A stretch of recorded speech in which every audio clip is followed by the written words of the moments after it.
En las montañas brumosas de Minas Gerais, Brasil, existe un pequeño pueblo llamado São Bartolomeu, que los mapas modernos apenas reconocen. Entre la vegetación exuberante y el aire húmedo de la montaña, se alzan las ruinas de lo que alguna vez fue un monasterio, convertido posteriormente en orfanato a finales del siglo XIX. Los lugareños evitan este lugar, no solo por su estado de abandono, sino por las historias que susurran cuando cae la noche. En 1923, el historiador local Eduardo Méndez descubrió una colección de diarios ocultos bajo las tablas del suelo de la antigua capilla, documentos que revelarían una verdad tan perturbadora que las autoridades locales intentaron suprimirla durante décadas. Estos escritos detallaban experimentos médicos realizados en 3 pequeños trillizos, un caso que ni la ciencia moderna ha podido explicar completamente. Lo que sigue es el primer relato exhaustivo de uno de los crímenes más inquietantes en la historia médica de Brasil, un caso que permanece como una mancha oscura en los anales de la historia regional. El aire fresco de la mañana envuelve las montañas de Minas Gerais mientras nos acercamos a lo que queda del antiguo monasterio de São Bartolomeu. Las piedras, ennegrecidas por el tiempo y los elementos, parecen guardar secretos que se niegan a desvanecerse. Este canal no es para todos, especialmente para aquellos de corazón sensible, pues la historia que estamos a punto de revelar contiene elementos que desafían nuestra comprensión de la crueldad humana. Brasil. A finales del siglo XIX, era un país en transición. El imperio había caído en 1889, dando paso a la Primera República, un período de cambios políticos y sociales profundos. Mientras las grandes ciudades como Río de Janeiro y São Paulo experimentaban una rápida modernización, las regiones montañosas de Minas Gerais permanecían prácticamente intocadas por el progreso. São Bartolomeu, una pequeña comunidad fundada por colonos portugueses en el siglo XVIII, existía en un aislamiento casi completo. El pueblo se había desarrollado alrededor de un antiguo monasterio benedictino, construido en 1723, cuyos monjes habían abandonado la región décadas antes debido a conflictos con las autoridades locales sobre la propiedad de las tierras circundantes. La comunidad de São Bartolomeu subsistía principalmente de la agricultura de subsistencia y pequeñas operaciones mineras que extraían los últimos vestigios de oro de la región. Las familias vivían en casas de adobe y madera, siguiendo ritmos de vida que apenas habían cambiado en generaciones. El viaje más cercano a una ciudad de tamaño considerable requería 3 días a caballo por caminos peligrosos y escarpados que se volvían prácticamente intransitables durante la temporada de lluvias. Este aislamiento extremo creó las condiciones perfectas para los eventos que seguirían. En el diario del alcalde Joaquim Silveira, fechado el 3 de mayo de 1897, encontramos la primera mención de la llegada que cambiaría para siempre el destino del pueblo. Hoy han llegado 2 caballeros de Río de Janeiro, el doctor Augusto Vargas y su asistente, el señor Felipe Monteiro. Vienen con cartas de recomendación del gobernador y expresan interés en establecer un orfanato en el antiguo monasterio. Considerando la cantidad de niños abandonados en nuestra región y la falta de recursos para atenderlos, he decidido apoyar su noble empresa. Lo que el alcalde Silveira no podía saber era que estas cartas de recomendación eran falsificaciones hábilmente ejecutadas y que el verdadero propósito de estos hombres distaba mucho de ser noble. El doctor Augusto Vargas se presentaba como un médico formado en Europa, específicamente en la Universidad de Viena, donde afirmaba haber estudiado bajo la tutela de los más destacados investigadores médicos de la época. Alto, delgado, de cabello canoso y barba bien recortada, proyectaba una imagen de autoridad científica y compasión paternal. Felipe Monteiro, más joven y robusto, se presentaba como administrador y asistente. Ambos vestían con una elegancia que impresionó a los humildes residentes del pueblo. En una comunidad donde la educación formal era prácticamente inexistente, nadie cuestionó sus credenciales ni sus intenciones. Los registros municipales muestran que el 15 de junio de 1897, El consejo local aprobó oficialmente la cesión del monasterio abandonado para el establecimiento del Orfanato Santa Misericordia. Un documento firmado por 7 concejales estipulaba que la institución recibiría un pequeño subsidio mensual del limitado presupuesto municipal, a cambio del cuidado de los niños huérfanos y abandonados de la región. Esperamos que esta institución sea una bendición para nuestra comunidad y un refugio para aquellos pequeños que la desgracia ha dejado sin protección familiar, escribió el secretario municipal en el acta de la sesión. Durante los siguientes meses, el doctor Vargas y el señor Monteiro supervisaron la restauración básica del antiguo monasterio. Los registros financieros municipales indican gastos modestos en materiales de construcción, mobiliario simple y suministros básicos. La comunidad contribuyó con mano de obra voluntaria, movilizada por el párroco local, el padre Anselmo Guimaraes, quien vio en el proyecto una oportunidad para revitalizar la fe en la región. Los trabajos en el monasterio avanzan satisfactoriamente. El doctor Vargas ha solicitado que se restaure especialmente el área del antiguo Hospital de los Monjes, argumentando que será utilizada como enfermería para los niños, escribió el padre Anselmo en una carta dirigida al obispo regional, fechada el 2 de agosto de 1897. Lo que ninguno de los voluntarios notó fue que, mientras trabajaban en las áreas principales del edificio, el doctor Vargas y el señor Monteiro realizaban modificaciones específicas en los sótanos del monasterio. Estas áreas, originalmente utilizadas por los monjes para almacenar alimentos y vino, fueron transformadas con un propósito muy diferente. Años después, cuando el historiador Eduardo Méndez exploró estos espacios, descubrió evidencias de instalaciones que no correspondían a un orfanato normal. Paredes reforzadas con aislamiento acústico, canaletas de drenaje en los suelos de piedra y anclajes metálicos incrustados en las paredes, elementos cuyo propósito se haría evidente con el tiempo. En un informe enviado a un destinatario identificado solo como profesor en Río de Janeiro, fechado el 10 de septiembre de 1897, el doctor Vargas escribía: «Las instalaciones están casi completadas según nuestras especificaciones. La ubicación no podría ser más perfecta para nuestros propósitos. El aislamiento geográfico, la ignorancia de la población local y la escasez de autoridades competentes nos proporcionarán la libertad que necesitamos para nuestro trabajo. Esperamos recibir los primeros sujetos antes de fin de año». Este documento, encontrado entre los papeles personales del doctor Vargas después de los eventos, revela claramente que el orfanato era simplemente una fachada para actividades de naturaleza muy diferente. El clima en la región de São Bartolomeu contribuía al aislamiento del lugar. Durante la temporada de lluvias, que se extendía de noviembre a marzo, los caminos se convertían en lodazales intransitables. Las nieblas matutinas podían persistir hasta el mediodía, envolviendo el monasterio en un manto blanco que le daba un aspecto etéreo, casi separado del mundo terrenal. Los truenos resonaban entre las montañas durante las frecuentes tormentas, creando una atmósfera que los supersticiosos habitantes interpretaban como señales divinas o demoníacas, dependiendo de su disposición. El orfanato Santa Misericordia abrió oficialmente sus puertas el 1 de diciembre de 1897, con una ceremonia bendecida por el padre Anselmo. Según los registros parroquiales, asistieron prácticamente todos los habitantes del pueblo, ansiosos por ver la transformación del antiguo monasterio. El doctor Vargas pronunció un discurso conmovedor sobre la importancia de proteger a los más vulnerables. Muchas mujeres lloraban de emoción, escribió el padre Anselmo en el registro parroquial.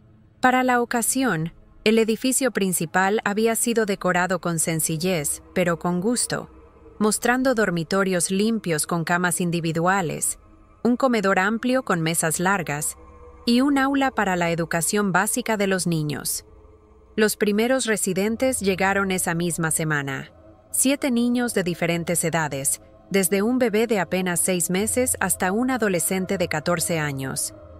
Todos eran huérfanos genuinos o habían sido abandonados por familias que no podían mantenerlos. La comunidad recibió la noticia con alivio y gratitud, viendo finalmente una solución para un problema social que había afligido a la región durante generaciones. Antes que terminar el año, el número de residentes había aumentado a 15, y el Dr. Vargas había contratado a 3 mujeres locales para ayudar con las tareas domésticas y el cuidado básico de los niños más pequeños. Francisca Oliveira, una de estas mujeres, dejó un testimonio valioso años después. Al principio todo parecía normal. Los niños estaban bien alimentados, tenían ropa limpia y recibían lecciones básicas. El Dr. Vargas parecía genuinamente interesado en su bienestar. Realizaba exámenes médicos regulares a todos los niños y mantenía registros detallados de su crecimiento y desarrollo. En ese momento, pensé que era un médico excepcionalmente dedicado. Sin embargo, Francisca también notó algunos detalles inquietantes. Había áreas del monasterio donde no se nos permitía entrar. El señor Monteiro siempre cerraba con llave la puerta que conducía a los sótanos, y a veces escuchábamos ruidos extraños provenientes de allí durante la noche. Durante el primer año de operación, el orfanato funcionó sin incidentes notables que despertaran sospechas en la comunidad. El Dr. Vargas se ganó la confianza de los lugareños tratando gratuitamente afecciones menores y ofreciendo consejos médicos. Felipe Monteiro se encargaba de los asuntos administrativos, realizando viajes mensuales a la ciudad más cercana para adquirir suministros y, supuestamente, entregar informes a las autoridades regionales. Estos informes, como se descubriría más tarde, nunca llegaron a su destino oficial. En junio de 1898, un evento aparentemente afortunado cambiaría el curso de los acontecimientos. Una joven mujer llamada María Conceição, soltera y en circunstancias desesperadas, dio a luz a trillizos en una pequeña granja a unos 10 kilómetros del pueblo. El parto fue difícil y, sin atención médica adecuada, María falleció poco después, dejando 3 bebés recién nacidos sin madre y sin padre conocido. La familia que había dado refugio a María llevó a los bebés al orfanato, considerándolo el único lugar donde podrían recibir los cuidados necesarios para sobrevivir. El diario personal del Dr. Vargas registra este momento con un entusiasmo perturbador. 10 de junio de 1898. Hoy la fortuna ha sonreído a nuestra investigación. Han traído trillizos recién nacidos, 2 niños y una niña, aparentemente idénticos. Son perfectos para nuestro estudio sobre la naturaleza de los vínculos múltiples. He enviado un mensaje urgente al profesor. Mientras tanto, he ordenado preparar el laboratorio. Esta entrada revela claramente que el verdadero interés de Vargas no era humanitario sino científico, y específicamente enfocado en los nacimientos múltiples. Los trillizos, bautizados como Pedro, Paulo y Paula Conceição por el padre Anselmo, fueron instalados en una habitación especial, separados de los demás niños. El Dr. Vargas anunció que, debido a su fragilidad, requerían cuidados especiales y constante supervisión médica. Francisca Oliveira y las otras mujeres fueron instruidas para alimentarlos según un horario estricto, pero tenían prohibido pasar tiempo innecesario con ellos o establecer vínculos emocionales. El Dr. Vargas decía que era por su bien, para prevenir infecciones. Ahora me doy cuenta de que quería evitar que nos encariñáramos con ellos, recordaría Francisca años después. Durante los siguientes meses, llegaron al orfanato paquetes pesados y cajas de madera con etiquetas de equipos médicos importados. Felipe Monteiro supervisaba personalmente la entrega de estos materiales, asegurándose de que fueran llevados directamente a los sótanos, sin ser inspeccionados por los trabajadores locales. Un registro de la aduana en Río de Janeiro, descubierto posteriormente, muestra que estos envíos contenían equipos quirúrgicos avanzados, sustancias químicas para la preservación de tejidos y aparatos de medición neurológica, todos elementos que excedían enormemente las necesidades de un simple orfanato rural. Antes de continuar con este perturbador relato, Debemos advertir que los hechos que siguen podrían resultar extremadamente inquietantes para algunos oyentes. La naturaleza de los experimentos realizados en São Bartolomeu trasciende la crueldad común y entra en un territorio de depravación científica que nos obliga a cuestionar los límites de la curiosidad humana cuando se divorcia completamente de la ética. En septiembre de 1898, llegó al orfanato un hombre que se presentó como el profesor, mencionado en la correspondencia de Vargas. Su verdadero nombre, según los registros encontrados posteriormente, era el doctor Klaus Weber, un médico alemán cuya licencia había sido revocada en Europa debido a prácticas experimentales no éticas. Alto, delgado, con una calva prominente y gafas de montura metálica, el profesor Weber apenas interactuó con los residentes locales durante su estancia de 2 semanas. Se alojó en el orfanato y pasó la mayor parte de su tiempo en los sótanos con el doctor Vargas. Un pasaje del diario del doctor Vargas, fechado el 18 de septiembre de 1898, arroja luz sobre el propósito de esta visita.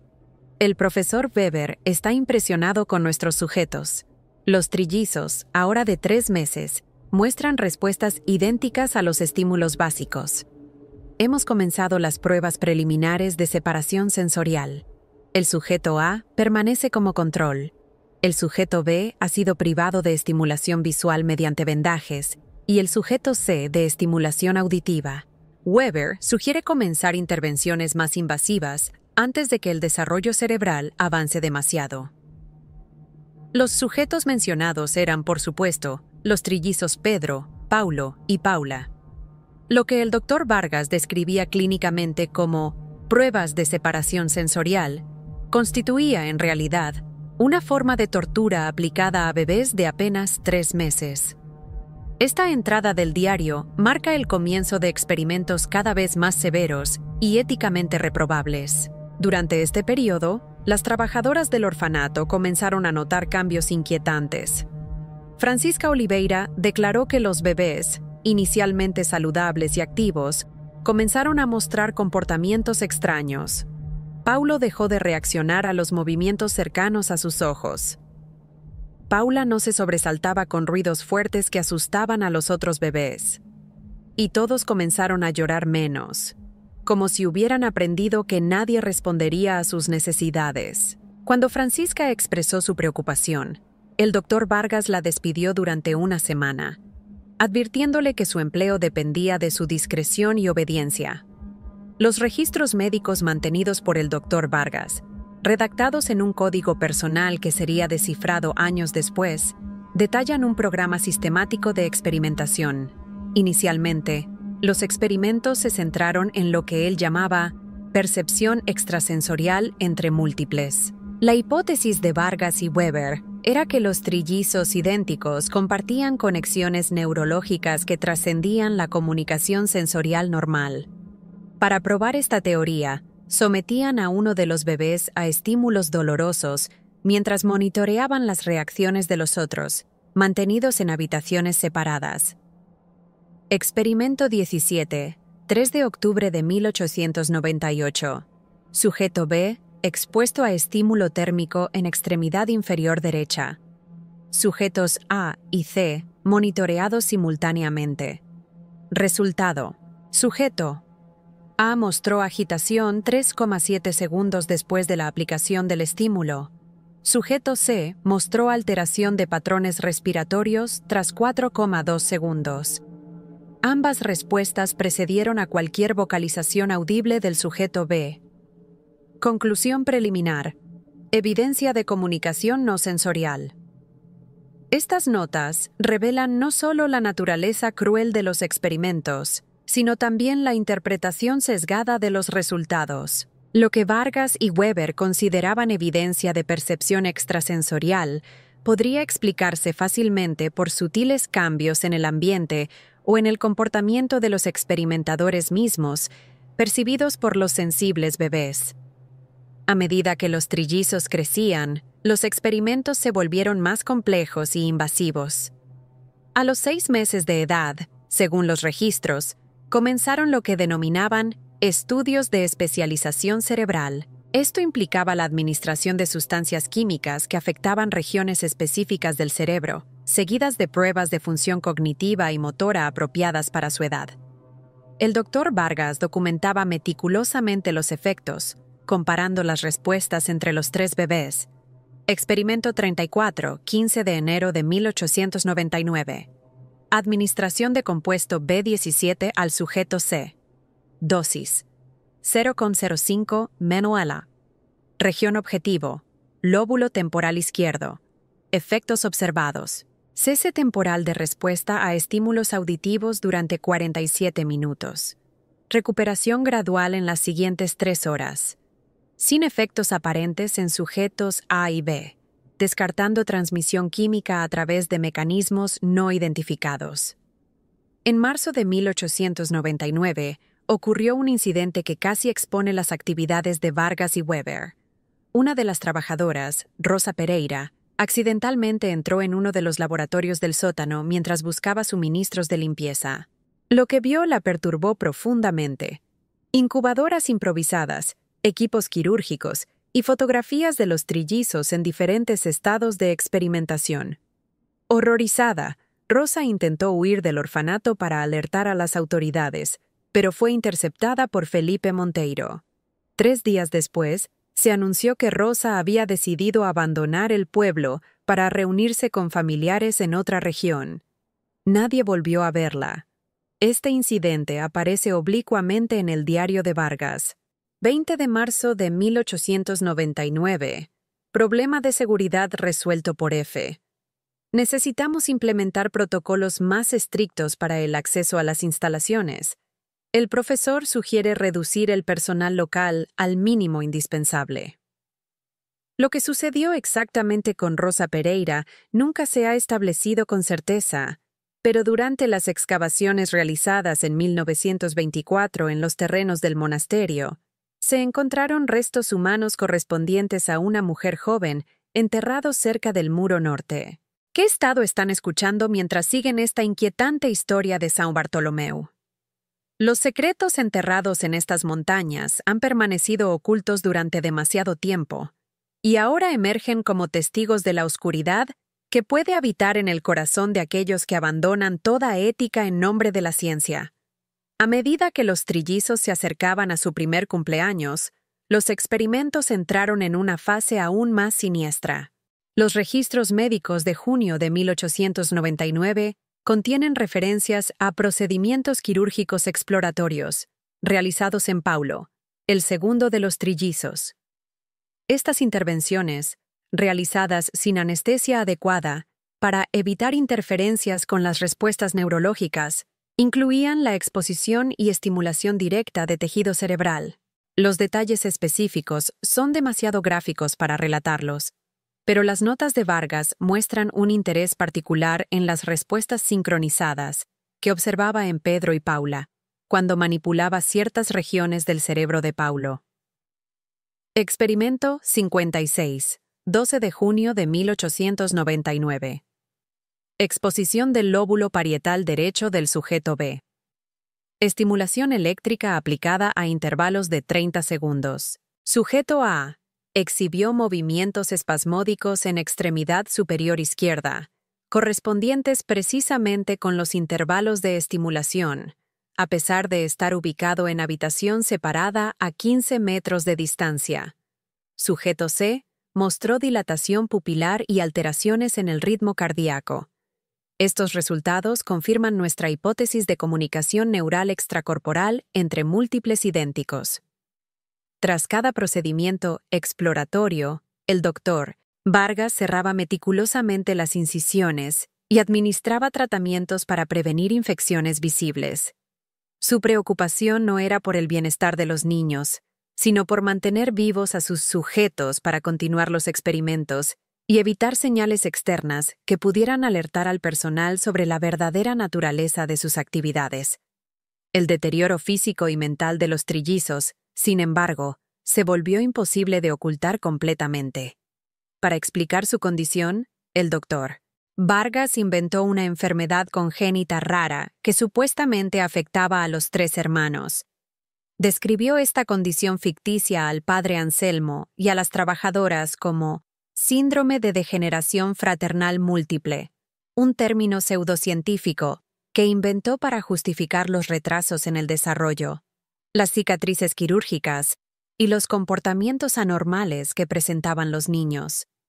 Los pobres pequeños nacieron con esta terrible aflicción, explicaba Vargas con falsa compasión. Es una condición extremadamente rara que afecta a nacimientos múltiples. Sus cerebros no se desarrollan correctamente y sus cuerpos se debilitan progresivamente. Es un milagro que hayan sobrevivido tanto tiempo. Estoy haciendo todo lo posible por aliviar su sufrimiento, pero me temo que su pronóstico es sombrío. Esta explicación, aunque completamente fabricada, fue aceptada sin cuestionamientos por la comunidad, que carecía de conocimientos médicos para desafiarla. En septiembre de 1899, el profesor Weber regresó a São Bartolomeu para una segunda visita. Según los registros de Vargas, el propósito principal era presenciar lo que llamaban la fase culminante de sus experimentos. Durante las semanas anteriores, Vargas había estado administrando a los trillizos, ahora de 15 meses de edad, un compuesto químico desarrollado por Weber. Este compuesto, identificado en los registros solo como suero omega, supuestamente potenciaría las conexiones psíquicas entre ellos. 25 de septiembre de 1899. El profesor ha quedado impresionado con los avances logrados. Tras 20 días de administración del suero omega, los sujetos muestran sincronización de funciones autónomas. Sus patrones respiratorios, pulsos cardíacos y ciclos de sueño están perfectamente alineados. Más significativo aún es el fenómeno de respuesta en espejo. Cuando el sujeto A recibe un estímulo, los sujetos B y C reaccionan de manera idéntica, a pesar de no tener contacto sensorial entre ellos. El profesor considera que estamos presenciando la primera evidencia científica documentada de conciencia compartida. Las descripciones de estos avances coinciden con lo que, desde una perspectiva médica moderna, serían signos de trauma neurológico severo y respuestas condicionadas por experiencias repetidas de dolor. Lo que Vargas y Weber interpretaban como evidencia de fenómenos paranormales era, muy probablemente, el resultado de daños cerebrales permanentes causados por sus propios experimentos.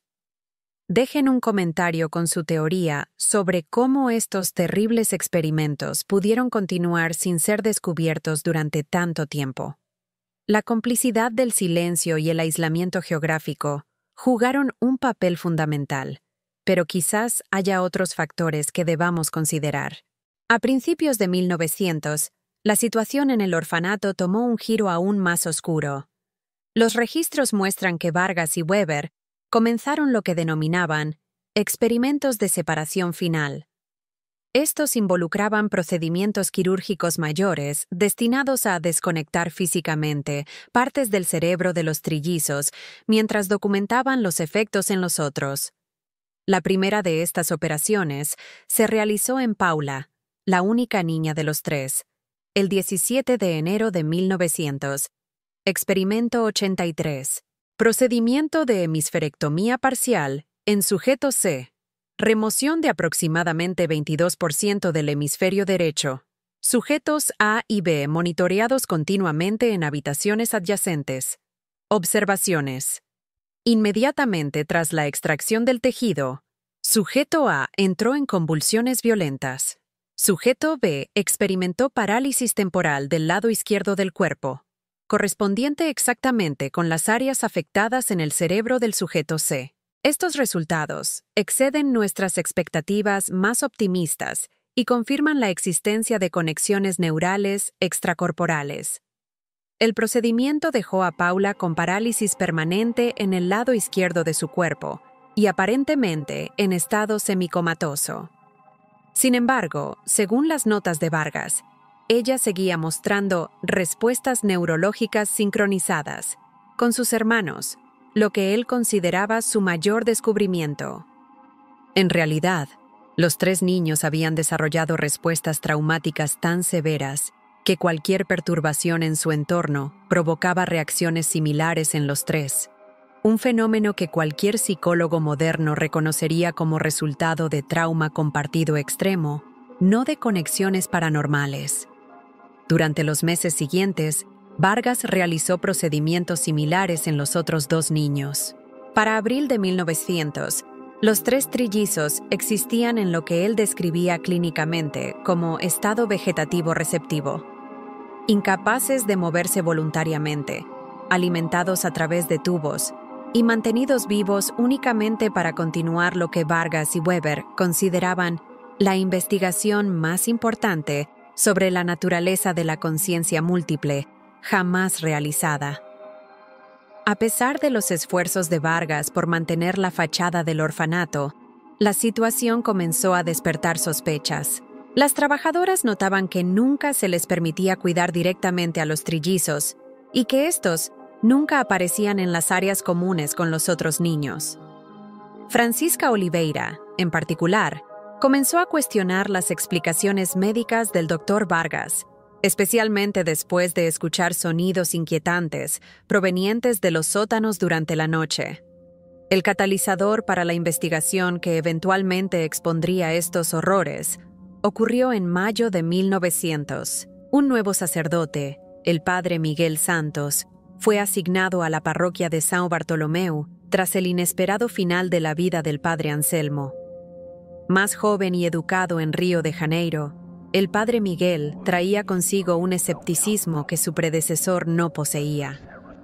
Durante su primera visita oficial al orfanato, solicitó ver a todos los niños bajo el cuidado de la institución, incluidos los trillizos sobre los que había oído hablar.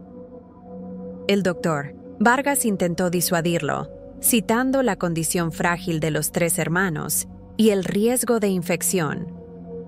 Sin embargo, el padre Miguel insistió, argumentando que era su deber pastoral bendecir a todos los niños bajo su cuidado espiritual. Finalmente, Vargas accedió a mostrarle a los trillizos, pero solo brevemente y bajo condiciones controladas. Lo que el padre Miguel vio en esa habitación sellada del segundo piso lo perturbó profundamente.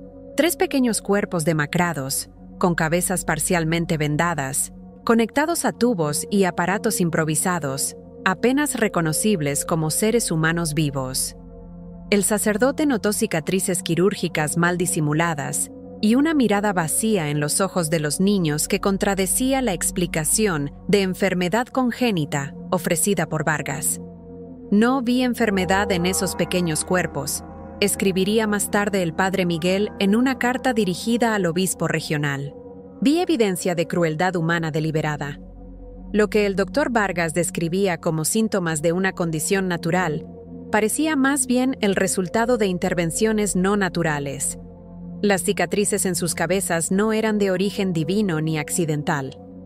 Perturbado por lo que había presenciado, pero consciente de que necesitaba pruebas antes de hacer acusaciones formales, el padre Miguel comenzó una investigación discreta. Entrevistó a las trabajadoras del orfanato, prestando especial atención a detalles que antes habían sido descartados como insignificantes.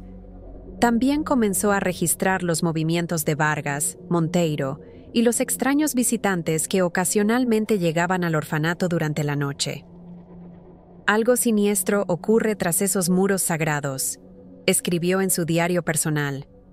«Los niños normales parecen bien cuidados, creando una fachada de normalidad, pero hay espacios ocultos en el edificio, habitaciones a las que nadie tiene acceso excepto el doctor Vargas y su asistente. Y luego están esos tres pequeños, mantenidos entre la vida y el abandonar este mundo por razones que temo imaginar». Durante este periodo, sin embargo, Vargas se volvió cada vez más paranoico. Notando el interés del nuevo sacerdote, aumentó las medidas de seguridad y aceleró sus experimentos finales. Sus entradas de diario de este periodo muestran una caligrafía cada vez más errática y un tono que sugiere un descenso hacia la inestabilidad mental. 10 de junio de 1900. Debemos completar la fase final antes de que interfieran. El nuevo sacerdote hace demasiadas preguntas. F. lo vigilará. Los sujetos se debilitan, pero sus conexiones persisten incluso mientras sus cuerpos fallan. Estamos cerca de la prueba definitiva. Cuando uno abandone este mundo, los otros seguirán inmediatamente, independientemente de su condición física. Será la confirmación final de la unidad de conciencia. Para julio de 1900, la investigación del padre Miguel había progresado lo suficiente como para justificar acciones más decididas. Envió una carta detallada al obispo en Belo Horizonte, solicitando una investigación oficial y la intervención de autoridades médicas competentes. También contactó a un médico en la ciudad cercana de Ouro Preto, el doctor Eduardo Costa, invitándolo a visitar São Bartolomeu, con el pretexto de realizar una campaña de vacunación.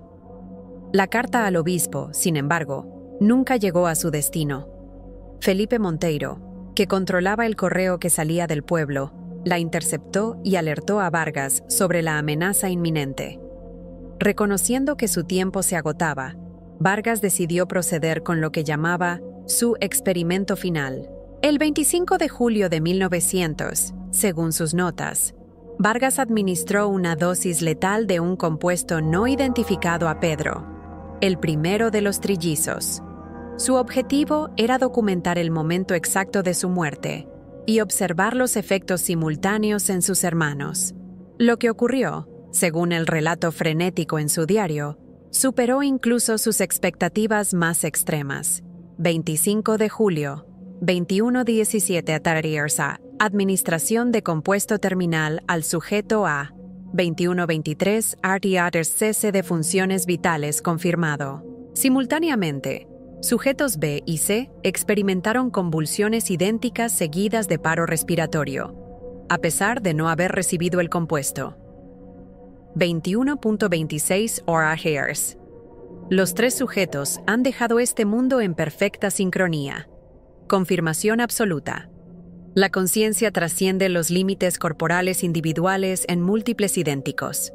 El profesor debe ser informado inmediatamente. Lo que Vargas interpretó como evidencia definitiva de su teoría de conciencia compartida era, desde una perspectiva médica racional, el resultado predecible de someter a tres organismos frágiles a años de trauma extremo, desnutrición y abuso.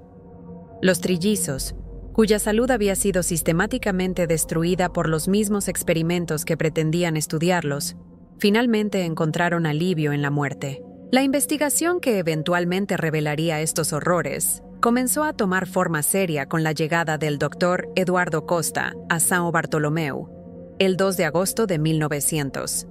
Oficialmente presente para realizar una campaña de vacunación, su verdadero propósito era evaluar las inquietantes sospechas planteadas por el padre Miguel. Durante su visita programada al orfanato, solicitó específicamente ver a los trillizos de los que había oído hablar. Enfrentado a esta solicitud, el doctor Vargas afirmó que los tres niños habían fallecido recientemente debido a complicaciones de su condición congénita. Cuando el doctor Costa solicitó ver los certificados de defunción y los registros médicos, Vargas se mostró evasivo, argumentando que los documentos habían sido enviados a las autoridades regionales. Esta respuesta aumentó las sospechas del doctor Costa, quien notó otras inconsistencias en el funcionamiento del orfanato durante su visita. Observé condiciones generalmente aceptables para los niños visibles, escribiría más tarde en su informe. Sin embargo, existían áreas restringidas sin justificación razonable. El comportamiento del Dr. Vargas mostraba signos claros de nerviosismo patológico cuando se mencionaban ciertos temas, particularmente relacionados con los trillizos fallecidos y los espacios del sótano. Tras su regreso a Ouro Preto, el Dr. Costa contactó directamente a las autoridades provinciales, evitando los canales locales que sospechaba estaban comprometidos. Su informe, junto con las observaciones del padre Miguel, finalmente provocó una investigación oficial. El 15 de septiembre de 1900, un grupo compuesto por oficiales de policía de la capital provincial y médicos independientes llegó inesperadamente a São Bartolomeu. Para entonces, sin embargo, Vargas y Monteiro habían desaparecido. Alertados por sus contactos en el gobierno provincial, habían huido 3 días antes, llevándose consigo gran parte de su documentación y equipo. Lo que dejaron atrás, sin embargo, fue suficiente para confirmar las peores sospechas.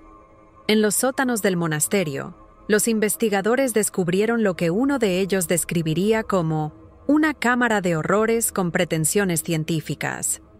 Laboratorios improvisados con equipos quirúrgicos, sustancias químicas no identificadas y, lo más perturbador, recipientes de vidrio que contenían especímenes preservados de tejido humano, incluidas secciones de cerebro etiquetadas con las iniciales PC. Fotografías detalladas documentaban los procedimientos realizados a lo largo de los años, mostrando la progresión de los experimentos desde intervenciones relativamente menores hasta procedimientos invasivos extremos. Los cuerpos de los trillizos nunca fueron encontrados. Según testimonios posteriores de trabajadores locales, la noche anterior a su huida, Vargas y Monteiro habían quemado numerosos bultos en un área remota del bosque cercano. Los investigadores encontraron en este lugar cenizas y pequeños fragmentos de hueso, pero el fuego había sido tan intenso que resultó imposible recuperar evidencia forense conclusiva. La investigación oficial concluyó en diciembre de 1900 con un informe devastador que detallaba crímenes contra la humanidad bajo el disfraz de investigación científica. Las autoridades emitieron órdenes de arresto contra Augusto Vargas y Felipe Monteiro, así como contra el misterioso profesor Weber, cuya identidad completa seguía siendo parcialmente desconocida. Sin embargo, para entonces, los 3 hombres habían desaparecido sin dejar rastro. El orfanato fue cerrado permanentemente. Los niños sobrevivientes fueron trasladados a instituciones en ciudades más grandes, donde recibieron atención médica y psicológica para ayudarles a recuperarse de su experiencia. El edificio del antiguo monasterio fue sellado por orden gubernamental, y la comunidad local, profundamente traumatizada por los acontecimientos, comenzó un lento proceso de recuperación. Durante los siguientes años, surgieron rumores ocasionales sobre el paradero de Vargas y sus cómplices. Algunos informes situaban a Vargas en Argentina, otros en Europa. Un informe policial de 1907 sugería que había sido visto en un laboratorio clandestino en las afueras de Berlín. Felipe Monteiro, según algunos testimonios, había regresado a Brasil bajo una identidad falsa y vivía en una remota plantación en el estado de Amazonas. En cuanto al profesor Weber, un informe de inteligencia militar de 1915 lo vinculaba a experimentos secretos patrocinados por el gobierno alemán durante la Primera Guerra Mundial, aunque esta conexión nunca fue confirmada oficialmente. La verdad completa sobre los experimentos de São Bartolomeu podría haber permanecido enterrada para siempre, si no fuera por el descubrimiento accidental realizado por el historiador Eduardo Mendes en 1923.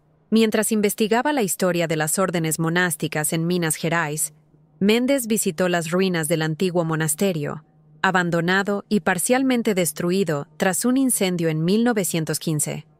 Explorando la capilla derruida, notó irregularidades en el piso de madera cerca del altar. Al levantar las tablas podridas, Mendes descubrió una caja metálica sellada que contenía varios cuadernos encuadernados en cuero. Eran los diarios personales completos del doctor Augusto Vargas, junto con correspondencia entre él y el profesor Weber, y fotografías adicionales de los experimentos. Estos documentos proporcionaban un registro detallado y perturbador de los crímenes cometidos entre 1897 y 1900.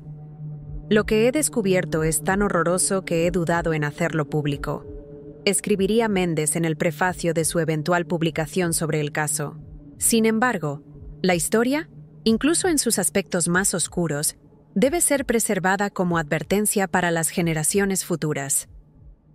Los crímenes de São Bartolomeu representan una aberración de la ciencia, un momento en que la búsqueda del conocimiento se divorció completamente de la humanidad básica. La publicación del libro de Mendes, Los mártires de São Bartolomeu, el caso de los trillizos torturados, en 1925, causó conmoción en Brasil. Generó debates sobre la ética médica, la supervisión de instituciones aisladas y la responsabilidad de la comunidad científica. También inspiró cambios legislativos, incluyendo leyes más estrictas para la protección de huérfanos y regulaciones más rigurosas para la investigación médica. Para la comunidad de São Bartolomeu, la publicación reabrió heridas que apenas habían comenzado a sanar. Muchos residentes, avergonzados por su papel involuntario en estos eventos, abandonaron el pueblo en los años siguientes. Para 1930, São Bartolomeu era prácticamente un pueblo fantasma, habitado por apenas una docena de familias que se negaban a abandonar sus raíces. El antiguo monasterio, considerado por muchos como un lugar maldito, fue finalmente demolido por orden gubernamental en 1932. Sin embargo, los cimientos permanecieron, y con ellos, según los lugareños, los ecos de los sufrimientos infligidos entre sus muros. Visitantes de la región informan que, incluso hoy, el aire alrededor de las ruinas parece más frío, y durante las noches de luna llena, algunos aseguran escuchar el llanto distante de 3 bebés.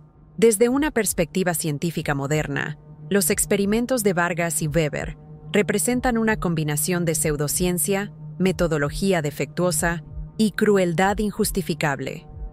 Sus teorías sobre conciencia compartida entre múltiples idénticos carecían de fundamento en la neurociencia real. Lo que interpretaban como evidencia de fenómenos paranormales puede explicarse por factores como respuestas condicionadas al trauma, coincidencias estadísticas y su propia parcialidad observacional. Sin embargo, el caso de los trillizos de São Bartolomeu sigue planteando preguntas inquietantes sobre los límites de la ética científica y la vigilancia necesaria para prevenir abusos similares. También sirve como un recordatorio sombrío de cómo el aislamiento, la ignorancia y la autoridad incuestionada pueden crear condiciones perfectas para atrocidades que pasan desapercibidas. Los registros judiciales muestran que, a pesar de los esfuerzos continuados de las autoridades brasileñas e internacionales, ninguno de los perpetradores fue jamás llevado ante la justicia. Augusto Vargas fue reportado como fallecido en un hospital de Lisboa en 1917, aparentemente víctima de tuberculosis, aunque su identidad nunca fue confirmada definitivamente. Felipe Monteiro desapareció completamente, generando especulaciones de que podría haber adoptado una nueva identidad y vivido el resto de su vida en el anonimato. En cuanto al profesor Klaus Weber, documentos desclasificados después de la Segunda Guerra Mundial sugieren que pudo haber continuado experimentos similares bajo la protección de regímenes autoritarios, pero estas conexiones permanecen en el ámbito de la especulación histórica. La historia de los trillizos de São Bartolomeu, Pedro, Paulo y Paula Conceição, representa uno de los capítulos más oscuros en la historia de la experimentación médica no ética. Sus breves vidas, marcadas por un sufrimiento inimaginable, sirven como un recordatorio de la vulnerabilidad de los más indefensos y de la necesidad de vigilancia constante contra aquellos que sacrificarían la humanidad en el altar de la ambición científica. Hoy, un pequeño monumento en el cementerio de São Bartolomeu, erigido en 1950 por iniciativa del gobierno provincial, conmemora a las víctimas del orfanato. Una simple placa de bronce lleva la inscripción: en memoria de los niños de Santa Misericordia, especialmente Pedro, Paulo y Paula Conceição.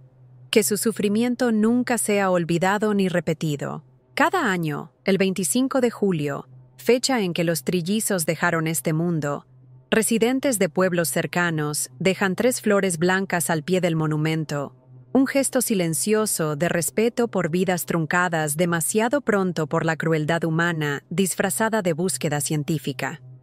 Esta historia, resurgida de documentos olvidados y testimonios sepultados por el tiempo, permanece como uno de los casos más perturbadores de abuso en nombre de la ciencia. Un recordatorio de que el verdadero horror no reside en lo sobrenatural, sino en las profundidades de depravación a las que pueden descender ciertos individuos cuando abandonan toda restricción ética y moral. El misterio macabro de los trillizos de San Bartolomeu quizás nunca sea completamente resuelto. Las preguntas persisten. ¿Qué sucedió exactamente con los cuerpos de los trillizos? ¿Quién era realmente el profesor Weber y cuál era su verdadera agenda? ¿Cómo logró Vargas obtener su posición inicial sin que sus credenciales fueran verificadas adecuadamente? Y quizás la pregunta más inquietante de todas: ¿existían realmente las conexiones que Vargas creía estar observando entre los trillizos, o eran simplemente proyecciones de su mente cada vez más perturbada?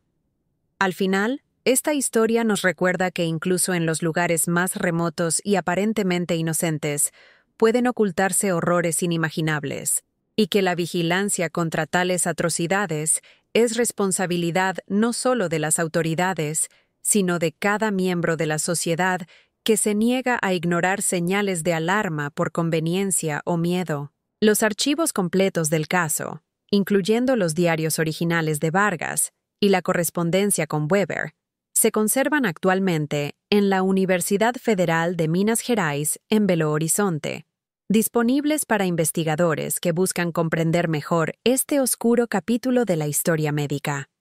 Sin embargo, muchos historiadores que han estudiado estos documentos reportan pesadillas persistentes y un sentimiento de profundo malestar que perdura mucho después de cerrar los archivos. Quizás algunas historias, como la de los trillizos de São Bartolomeu, nunca deberían ser olvidadas, precisamente porque nos recuerdan la fragilidad de nuestra humanidad compartida y la necesidad constante de proteger a los más vulnerables entre nosotros de aquellos que verían en ellos no seres humanos dignos de compasión y cuidado, sino meros objetos de estudio y experimentación.